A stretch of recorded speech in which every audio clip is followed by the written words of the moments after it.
자, 수업을 하도록 합시다. 교과서 82쪽의 내용을 하도록 할게요. 서아시아 여러 제국과 이슬람 세계의 형성에서 이슬람 이제 세계들이 다원화되는 내용들이 좀 나오게 될 겁니다.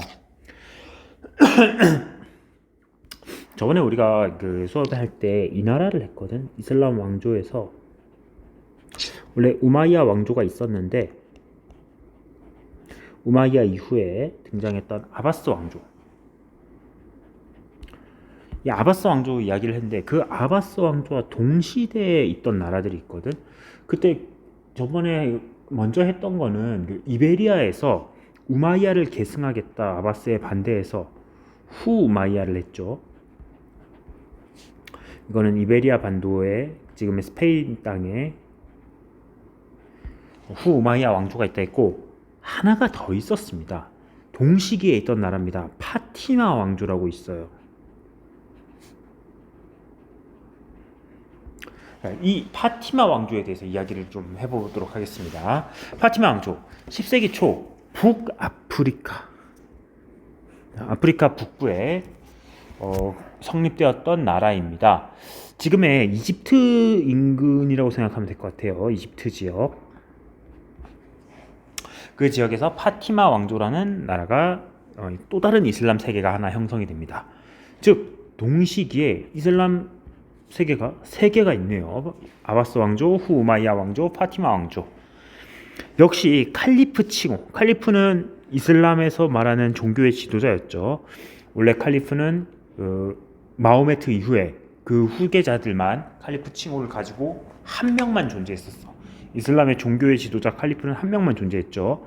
그래서 정통 칼리프, 이 앞에는 정통 칼리프 시대였는데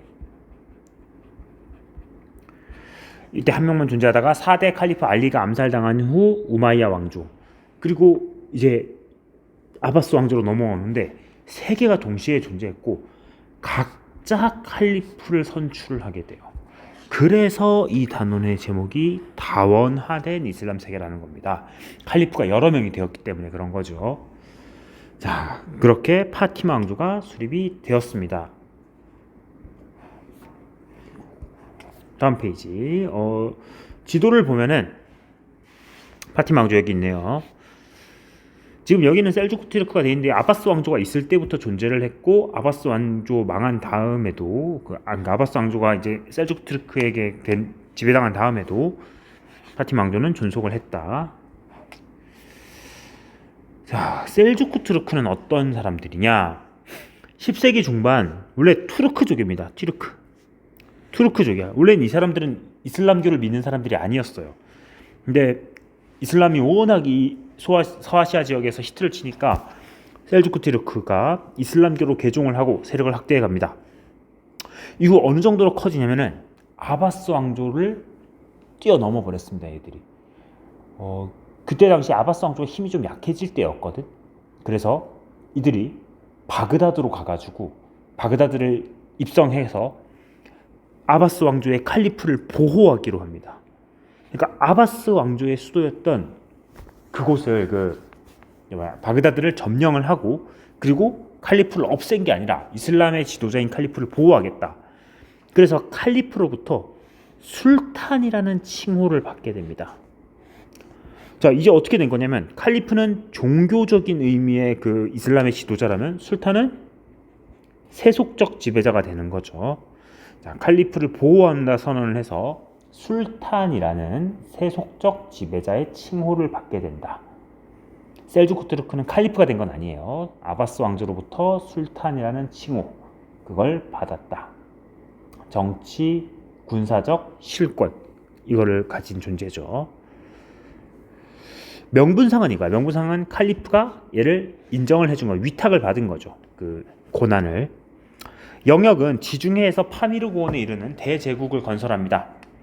그리고 비잔티움 제국, 얘네들의 서쪽에 있는 비잔티움 제국, 우리가 이걸 동로마라고도 하거든. 동로마 제국을 압박을 해가지고 후에 십자군 전쟁을 겪기도 합니다. 이슬람, 셀주크 투르크가 동로마를 계속 공격하니까 동로마 단독으로는 셀주크를 막아내지를 못해요. 힘이 너무 약해졌거든, 이제 로마는. 그래서 동로마가 그 서쪽에 있는 서방 세계 교황에게 도움을 요청을 해요. 이때 교황이 뭐 영국, 프랑스, 뭐 합스부르크 뭐 이런 등등등 프로이센 같은 이런 당대 강국들 얘들과 연합군을 만들어서 성지 예루살렘을 탈환하자 하면서 쳐들어온 게 십자군이에요. 십자군 전쟁이 발발하는 원인이 셀주크 트르크에 있습니다.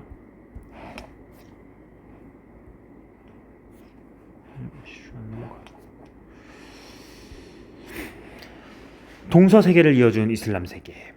이슬람 세계 이제 셀주크 트루크까지 했고, 이슬람 세계의 뭐 상업과 문화, 뭐 이런 것들, 사회, 경제, 문화 이런 걸 보도록 할게요. 상업 교육의 발전, 자유로운 상업 활동 보장. 그래서 이슬람은 동서 교역로를 장악을 했는데 언제냐 그게 우리가 앞에서 봤습니다. 이 탈라스 전투 이후에요. 고선지 장군이 이끄는 당나라 군대와 싸운 거죠. 아바스 왕조가 전투를 벌였고 거기서 이슬람이 승리를 했습니다.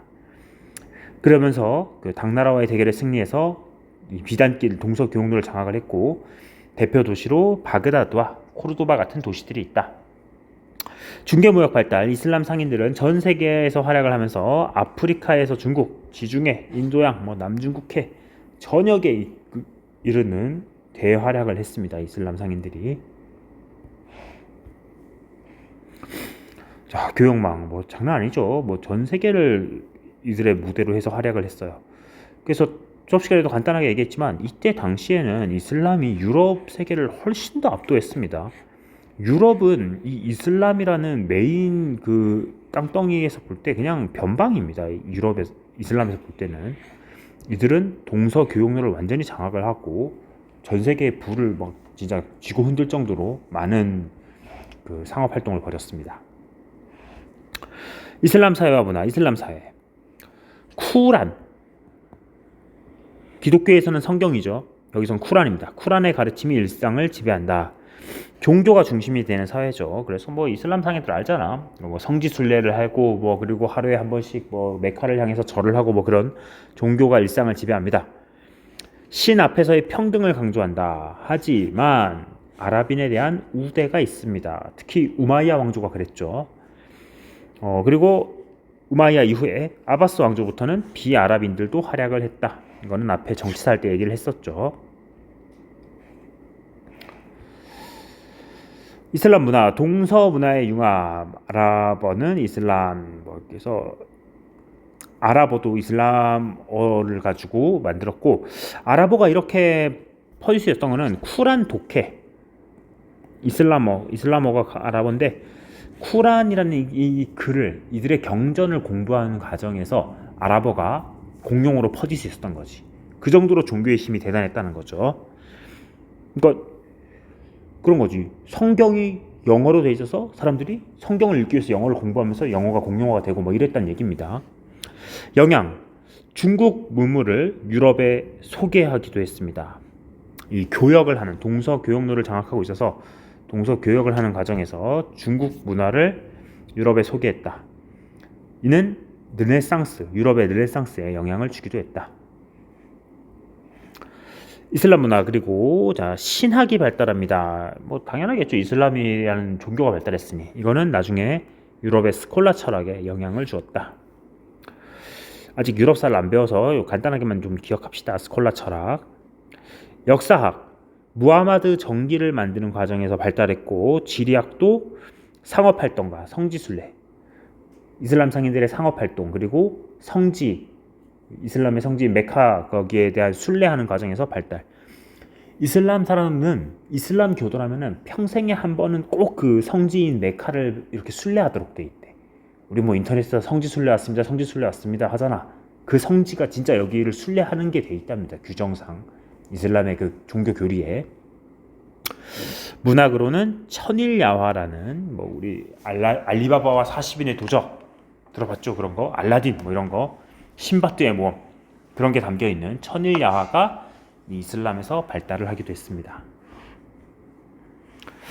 건축에서는 모스크 양식, 이슬람의 양식인 모스크 양식이 발달을 했습니다. 이거 나중에 저기서 볼게요. 교과서에서 보도록 할게요. 그리고 아라베스크 무늬 역시 교과서에 사진이 있을 겁니다. 좀 이따 보도록 합시다. 자연과학으로 아라비아 숫자가 이때 개발됐고 숫자 0의 개념도 등장을 합니다. 그리고 지구 구형설, 지구가 동그랗다, 의학도 발달했다. 자, 그래서 유럽의 근대 과학에 영향을 미치기도 하였다. 여기까지가 이슬람의 문화까지 본 겁니다. 수고했습니다.